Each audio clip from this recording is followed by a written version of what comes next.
Can you please define for us, ano ba ang monster block? What makes a block monster? Well, it's plays a lot of factor. First, syempre yung hype that comes with it. At the certain moments of the game where talagang very tight yung rallies, tapos one will do a shot block, yung talagang kill block. Once it bounces off the arms, it goes straight down and an instant point for the defending team. So that's a monster block. Okay, what makes it like a wow? Ano yung wow factor ng isang block na yun, AJ? Well, with my experience as a middle blocker, one of the best experiences is you can block the ace fighter of the opponents. Tapos, pag talagang todo bigay pa yung approach nila, they're going all out. Tapos, you go in the right angle to shut him down. And you get the team, you get the crowd hyped up. That's usually yung talaga monster block for me. Alright, so that was basically the rubrics on how we pick the monster block. So we're gonna go ahead and show the pick number 5. Doc, walk us through it. Yeah, for top 5, I think I picked JAJA's block when they were up against BALIPURE.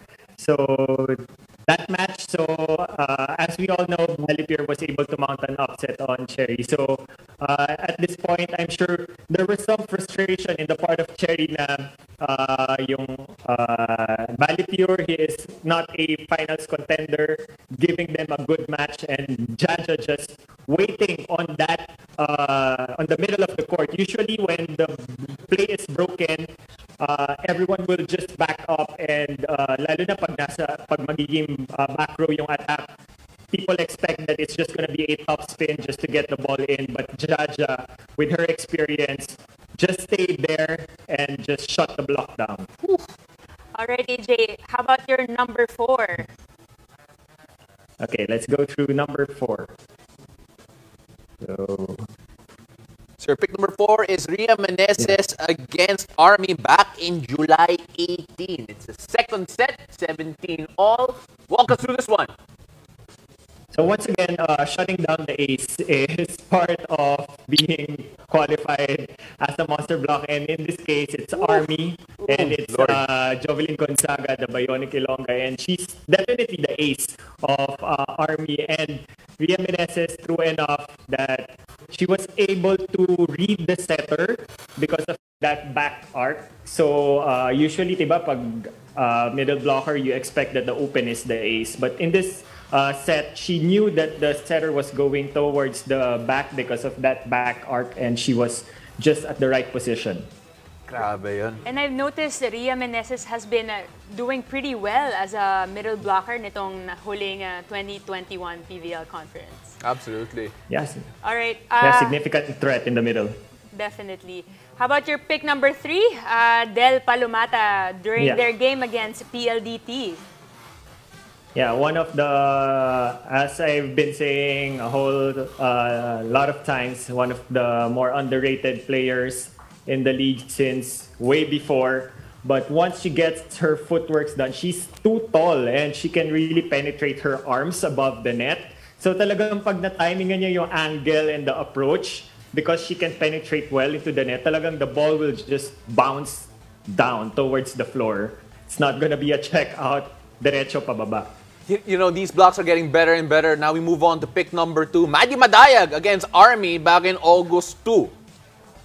Yeah, of course, Madzilla. This list wouldn't be complete without Madzilla. Of course. But what I like about this play is the tandem of her and actually Pongay. Yeah. So once again, I think Jovelyn is the victim of this instance. But as you can see, MADDIE was able, because of Pongay's guide, they were able to lock in to Jovelyn at the right time. And what I like about this is it's textbook, picture perfect, the synchronization of both. Talagang sabay na sabay sila when they had their approach and pressing into the net. Oh, kitang-kita so there's no way, no way talaga for Jovelyn. Now the top pick. This is this pick right now, cream of the crop according to Doc AJ. JEANETTE PANAGA against CHOCO MUCHO.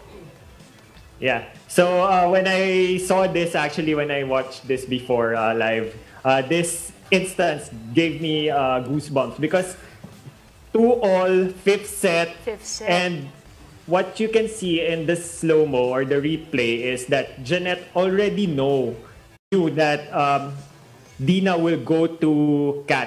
Even before the ball was going to Dina, nakaturo na siya kay Kat because they knew that she was the ace. At this point, they're gonna bring a lot of balls towards her.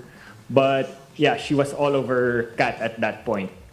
Siyempre, talagang magaling magbasa ang ating top 5 blockers. But, of course, speaking of top 5, meron pa tayong bonus. Wow! Grabe, I cannot wait for this highlight reel right now. How about Okay, AJ? let's see. Sino ba to? Sino ba? Sino ba tong bonus na to? Oh, look! It's Doc AJ with the block against Ayak back in the Spikers Turf 2019. We have to show this because siguro mga fans who never saw me play, parang sino ba to na talking about blocking. So that's when we were up against EAC, the Generals. So something like JAJA did in the top 5 pick is the ball went to the pipe or the back row, but I knew that they were still a significant threat because the ace, Ramilo, was in the back row. So instead of just letting him attack, at least I'll try to put some pressure on him. It just so happened that he hit it straight, not to the angles. So I was able to catch it.